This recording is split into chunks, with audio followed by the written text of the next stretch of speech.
उत्तर प्रदेश सरकार में कैबिनेट मंत्री ओम प्रकाश राजभर हमारे साथ मौजूद हैं। मंत्री जी, कल गृह मंत्री अमित शाह ने लोकसभा में 4 बिल पेश किए। बड़ा हंगामा हुआ। बताया जा रहा है विपक्ष ने उनके ऊपर कागज के गोले फेंके। सांसद कंगना रनौत का तो ये कहना है कि उनके ऊपर पत्थर भी फेंके गए हैं। क्यों इतना विरोध हो रहा है इन बिल का? वहाँ तो छोड़ दो, ये विपक्ष का कल्चर है। महामहिम राज्यपाल महोदय जब भी अभिभाषण के लिए यूपी आती हैं तो यही समाजवादी पार्टी कांग्रेस के लोग गोले नहीं फेंक रहे थे। फेंका था ना, आप ही लोग दिखा रहे थे ना कि राज्यपाल के ऊपर विरोधियों ने, सपा और कांग्रेस के लोगों ने गोले फेंके। तो उस गोले में क्या क्या डाल के ले जाते हैं ये लोग, वही लोग बता सकते हैं। तो ये वो लोग हैं, ये लोग गोला बारूद पर विश्वास करते हैं, हम लोग अहिंसा पर विश्वास करते हैं। समझ रहे हैं ना जी। अच्छा, रामगोपाल यादव का ये कहना है, आपने सुना है कि जो नया एक बिल लाया जा रहा है कि 30 दिन हिरासत में रहने पर उसको उसके पद, कहना है कि विपक्ष के नेताओं, खासतौर से जहां पर भारतीय जनता पार्टी के मंत्री मुख्यमंत्री नहीं हैं, उनको हिरासत में लेंगे, 30 दिन रखेंगे और उनको पद से हटा दिया जाएगा। हम लोग इसका पुरजोर विरोध कर रहे हैं। पहले वो गुमराह न करें, जानकारी कर लें, पढ़े लिखे व्यक्ति हैं। बिल में 5 साल की सज़ा का प्राविधान है। जो धारा लगी होगी 5 साल की सज़ा का प्राविधान होगा। तो उनकी यदि गिरफ्तारी होती है तो 30 दिन के अंदर उनको जमानत लेनी है। वो मंत्री हों, सीएम हों या पीएम हों, किसी कोई भी हो, अगर इस तरह की बात उनके सामने आती है तो उनको जेल के अंदर रह करके सरकार चलाने का अधिकार नहीं होना चाहिए। ये है बिल। वो तो कह रहे हैं कि ईडी, सीबीआई जैसी सरकारी संस्थाओं का आप लोग दुरुपयोग तो करते ही हैं, तो विपक्ष के नेताओं की राजनीति खत्म करने के लिए, दबाव बनाने के लिए इसको लाया जा रहा है। और देखो, एक साइकिल चोर दूसरे को साइकिल चोर है कहता है। तो कौन यहाँ पर कौन साइकिल चोर है? सुप्रीम कोर्ट ने कहा था सीबीआई तोता है। किसकी सरकार थी? कांग्रेस की सरकार थी। है क्यों कहा था? कि सीबीआई का गलत उपयोग कर रहे हैं। तो वो गलत उपयोग करने वाले लोग ही ये बात कह सकते हैं ना। तो ये लोग हमेशा गलत किए हैं, दूसरे को गलत देखना चाहते हैं कि दूसरा भी गलत हमारी तरह है। राहुल गांधी और अखिलेश यादव की आपने देखा इन दिनों जोड़ी आपको नजर आ रही है, कई फैसलों पर एकजुट नजर आ रहे हैं। वोट अधिकार यात्रा में आज अखिलेश यादव भी शामिल हो रहे हैं। तो आपको लगता है कि वोट चोरी जैसी ये जो बातें कही जा रही हैं, चुनाव आयोग तमाम लोगों को खींचा जा रहा है? वोट चोरी किसने शुरू की? 1952 में बाबा साहब डॉक्टर अम्बेडकर के साथ 78,000 वोट की चोरी कांग्रेस ने की। 78,000 मतपत्र निरस्त करके बाबा साहब डॉक्टर को हरवाया। अब बाबा साहब उस 78,000 मतपत्र जो अवैध हुआ उसकी शिकायत चुनाव आयोग को लिखित दिया। क्या किया कांग्रेस ने? रामपुर से कांग्रेस के सांसद हार गए और दिल्ली से मैसेज आया कि मुख्यमंत्री हटा दिए जाओगे, डीएम हटा दिए जाओगे, उसको जितवा के भेजो।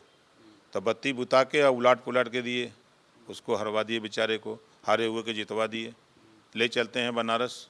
कांग्रेस का प्रत्याशी गंगा नदी में मतपत्र की पेटियां मिली। जब मछुआरे जो है मछली छानने गए तो वही छना के आ गया। मचा हल्ला। तो कांग्रेस की सरकार थी तो दबा दिया लोगों ने, लेकिन कुछ न कुछ तो लीक हो ही गया। तो ये वोट चोरी करने वाले, चोरी कराने वाले दूसरे को भी वही समझते हैं।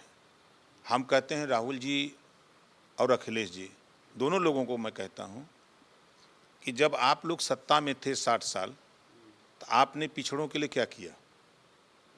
हम राहुल से हमारा सवाल है कि आपने पिछड़ों के लिए क्या किया? 89 के पहले एक भी सीएम पिछड़ी जाति का कहीं देश में बनाया हो तो बता दो। तब तो आपको नहीं दिखाई दिया। 60 साल आपकी सत्ता थी, तब आपको न नाई, गोंड, पाल, प्रजापति, बिंद, किवट, मल्ला, राजभर, चौहान, आर्य, कर्कबंसी, बंजारा, बहलिया, खंघार, जुल्हा, दुनिया, अंसारी तो दिखाई देता नहीं था। आप एकदम पट्टी बधी थी। 4 बार समाजवादी पार्टी की सरकार थी। ये लोग कभी संविधान की दुहाई देते हैं तो कभी कुछ की दुहाई देते हैं, वोट चोरी की। अब संविधान की ही बात इनसे ले लीजिए। इमरजेंसी देश में किसने लगाई? इंदिरा जी। चुनाव हार गई, इमरजेंसी लगा के, यही ना था डरामा।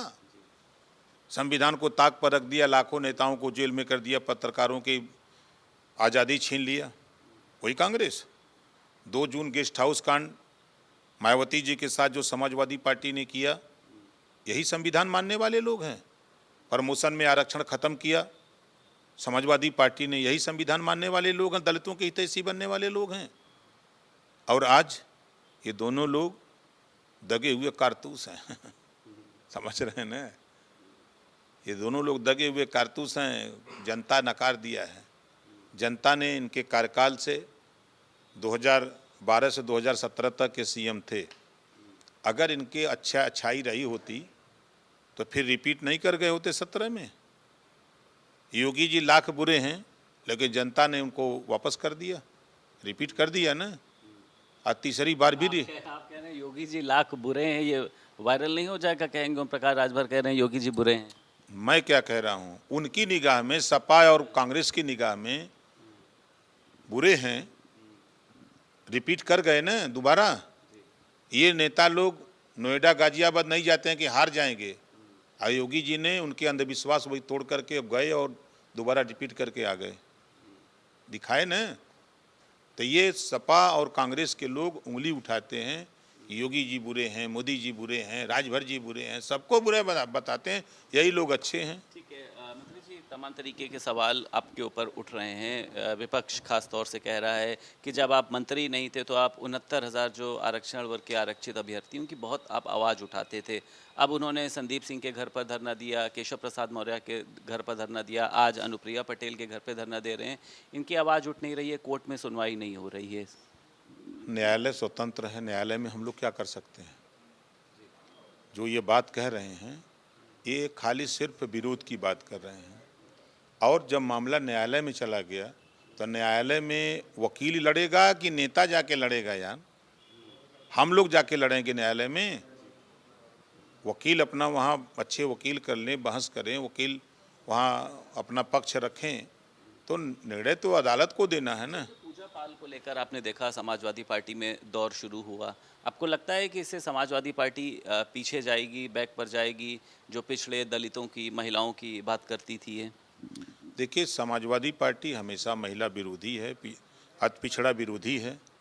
सच सुनने की आदत समाजवादी पार्टी को नहीं है।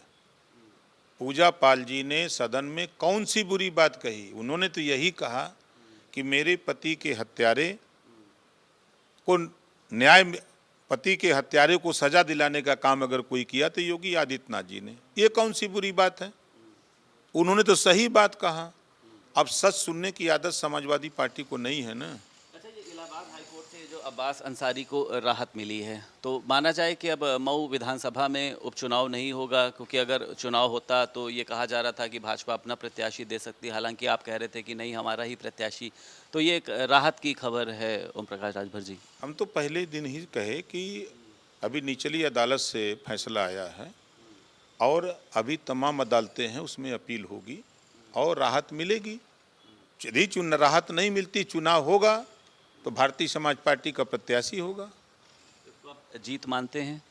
बिल्कुल जीत मानते हैं। न्यायालय ने जो फैसला दिया उसका स्वागत तो सभी लोग करते हैं। प्रशांत किशोर को ये सीएम योगी से क्या दिक्कत हो गई है? तो वहाँ बैठे हैं बिहार में, कह रहे हैं कि मोदी तो फिर भी जो है वो बर्दाश्त लायक था, सीएम योगी तो बिल्कुल लायक नहीं रहेगा। इसको आप किस मायने में देखते हैं?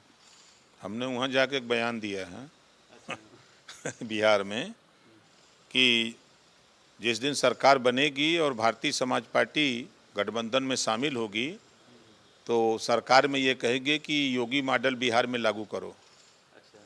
तो योगी मॉडल बिहार में लागू होने के डर से, भय से प्रशांत पहले से ही सोच रहे हैं कहीं हमारे यहाँ बुलडोजर न आ जाए। शुक्रिया बात करने के लिए। उत्तर प्रदेश सरकार में कैबिनेट मंत्री ओम प्रकाश राजभर हमारे साथ मौजूद थे। लखनऊ से वीडियो जर्नलिस्ट मेहंदी हसन के साथ संदीप खेर, भारत समाचार।